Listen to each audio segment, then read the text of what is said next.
Programme हालात हाजरा देखने वालों की खिदमत में मोहब्बत भरा सलाम। नाज़रीन, आप हमें यूट्यूब पर भी देख रहे हैं, टिकटॉक पर भी और फेसबुक पर भी। हमें फॉलो कीजिए और हमारे चैनल को सब्सक्राइब कीजिए। अब आज जो ज़िमनी इलेक्शन थे उस पर बातचीत करेंगे और जो अहम बात उसमें मैं आपको बताऊंगा उस तरफ शायद किसी की तवज्जो ना गई हो। पाकिस्तान में हालात कुछ 6 माह से काफ़ी ख़राब हैं और जो भी सीटें खाली हुई वो भी एक मकारी के साथ इस्तीफे मंजूर किए गए और वहाँ पे इलेक्शन करवाए गए, जहाँ नून लीग को और पीपल्स पार्टी को उम्मीद थी कि हम अक्सरियत से जीत जाएंगे, मगर इमरान खान यहाँ से 6 सीटें निकालने में कामयाब हुआ और 2 सीटें इनकी चली गई। कराची में आपके इल्म में है कि डॉक्टर आमर लियाकत अली सीट पे इलेक्शन था और फिर ये पीडीएम वाले कोई 13 पार्टियां इकट्ठी थी, फिर इनके साथ थे हमारे जो चीफ ऑफ आर्मी स्टाफ है उनकी सरपरस्ती भी हासिल है और ये तकरीबन 13 और एक 14 ये लगा ले। फिर जो हमारे जज हैं चीफ जस्टिस साहब ये 15 लगा लें, नैब 16 लगा लें, चीफ इलेक्शन कमीशन 17 लगा ले, गिनते जाएं 100 को हो जाएगा ये जितने भी लोग थे। खैर, अब गिनती पूरी क्या करनी है हमने। तो इमरान खान फिर भी जीत गया, इन्होंने पूरा जोर लगाया और उसके बावजूद भी इनकी शिकस्त हुई। अगर 2 सीटें ये जीत गए हैं तो इतना बड़ा कोई मार्का नहीं है। उसकी वजह ये है कि जाहिर है जिस तरह फैसलाबाद में हुआ, आबद शेर अली का वालिद कहता था राना सनाउल्लाह 20 लोगों का कातिल है, फिर ये इकट्ठे मिल गए और फिर भी वहां पर शिकस्त हुई और बुरी तरह हारे। नाज़रीन, एक चीज आज आपको बता देते हैं कि जिस दिन ये सब जमातें इकट्ठी हुई, इनका मकसद कोई गवर्नमेंट करना नहीं था कि लोगों के लिए कोई फायदा पहुंचे। जरदारी ने जो पता खेला उसमें वो कामयाब रहा। ये है अंदर की बात। आपने देखा नून लीग का सफाया हो गया और जरदारी की ये तकरीरें अगर आप निकाल के देख लें तो उसमें उसने 12 दफा कहा था कि मैं इसको मारूंगा काम नवाज शरीफ को, उसका मफहूम यही था, और घसीटूंगा ज्यादा। आज नवाज शरीफ और उसकी बेटी लंदन में बैठी हुई है, क्या दावा करते हैं, क्या प्रेस कॉन्फ्रेंस करते हैं।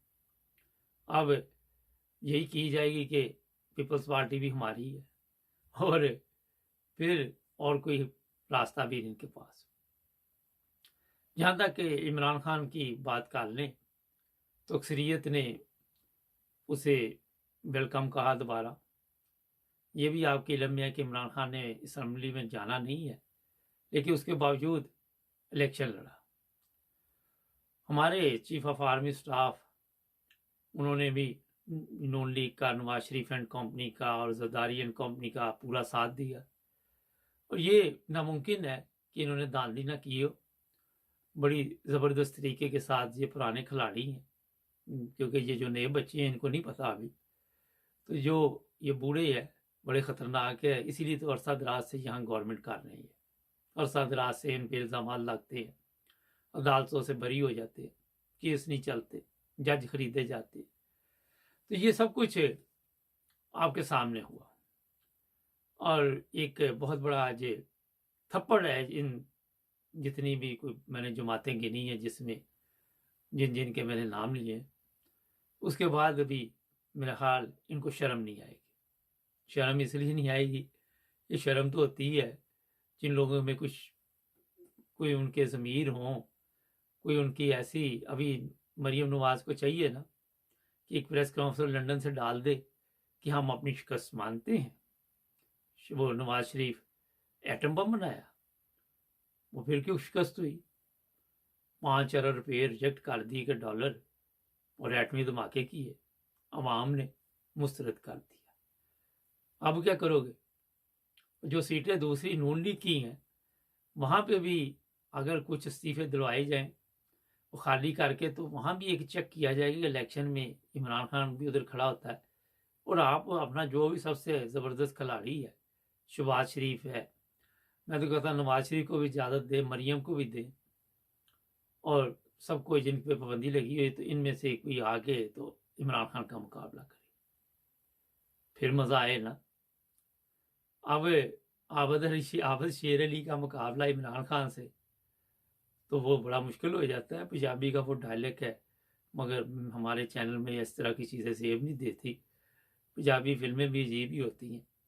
वो क्या था, ज़ात की कोर किडली और छतीरा नल जफे, तो इस तरह के डायलेक्ट शायलेक्ट पंजाबी फिल्मों में सुल्तान राई के, मुस्तफा कुरैशी के ये चलते होते थे। अब जो चीज़ सामने आई है वो ये है कि पीडीएम की तो मंजी ठोक गई है।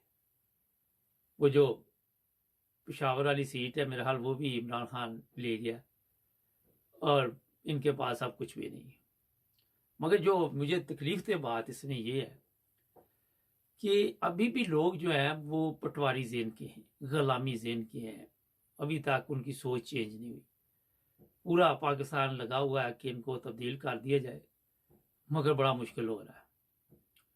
पिछले दिनों एक दी वीडियो मैंने देखी, उसमें उसने कहा कि इमरान वो नवाज शरीफ अपना कुत्ता भी खड़ा कर दे तो मैं उसको वोट दूंगा। बूढ़ा आदमी था, गुलामी दिमाग में बैठी हुई है, उस गुलामी से निकलना बड़ा मुश्किल है। वो उसके लिए आपको ना कोई ताकतवर इंसान हो तो वो निकल सकता है, मगर कमज़ोर बंदे का काम नहीं, क्योंकि उसकी सोच ही लिमिट में है। उसकी सोच वहाँ तक की है जहाँ तक नवाज शरीफ ने इनकी जो सोच है उसको महदूद रखा हुआ।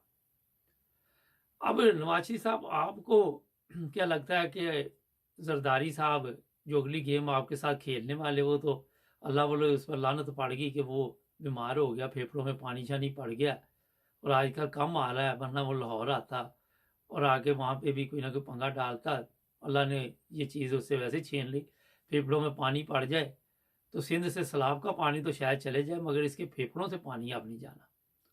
दुबई से डॉक्टर मंगवा ले, यूरोप से मंगवा ले, ये जिंदा तो रहेगा मुशर्रफ की तरह, मगर इतनी, वो क्या कहता था, इतनी आसान मौत नहीं आएगी।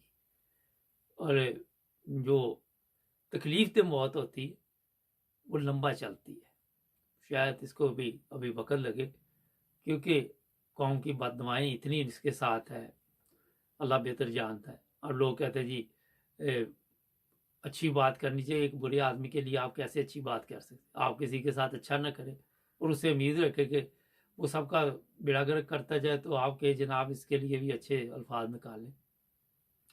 काफ़ी मुश्किल काम है। तो ये अभी तक की सूरत हाल थी। अक्सरियत 51% लोगों ने इमरान खान को वेलकम कहा और पीडीएम का वहाँ से सफाया हो गया। अब अगर ये मुल्तान वाली सीट जीत भी गए तो वहाँ पे इतना बड़ा कोई काम नहीं, पीपल्स पार्टी ने वो सीट जीती है और जरदारी ने कहना हमने तो जीत लिया है, नून लीग की मंजी ठुकी है ना, और यही वो चाहता था। और उसका एक चीज़ मैं बताऊं आपको जरदारी के बारे में, वो बोलता नहीं।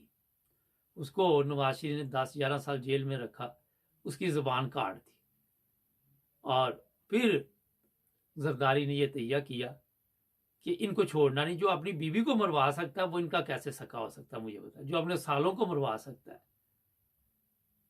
वो उस बीवी को मरवा सकता है जिसके नाम की वजह से इसको लोग जानना शुरू हुए थे।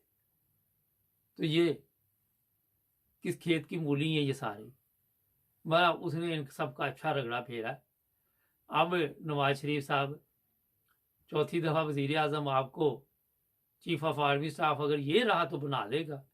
जो अगला आया तो अगर उसकी वीडियो आपने ना काबू की हुई तो फिर नहीं आप बनते, क्योंकि ये तो बेचारा फंस गया। ये तो वो क्लब डांस वांस के चक्कर में इसको आपने घेरे में ले लिया। और कई दफ़ा इंसान को ये भी होता है कि मैं खूबसूरत तो नहीं हूँ, इतनी खूबसूरत लड़कियां हैं मेरे इर्द गिर्द, डांस क्लब शलब चल रहा है, तो वो फिर भी आपके इल्म में है कि परेशान हो जाता है कि यार मेरी किस्मत में तो ऐसी लड़की थी नहीं, ऐसी खतून नहीं थी। और फिर उसकी वीडियो बनाई जाती है और फिर उससे कहा जाता है कि जो हम कहेंगे बस आपने पहले, वो आप कहते थे, हम कहते थे यस सर, अब हमने कहना तो आपने कहना यस सर। और ये यस सर के बदले में पूरे मुल्क का कर दिया बेड़ा गर्क। अपने चंद मिनट के मज़े के लिए, चंद मिनट की याशी के लिए 22 करोड़ आवाम का बेड़ा गर्क कर दिया। ये हमारे हालात हैं वहाँ पे। हमारे चैनल को सब्सक्राइब करें ताकि और भी प्रोग्राम देखें।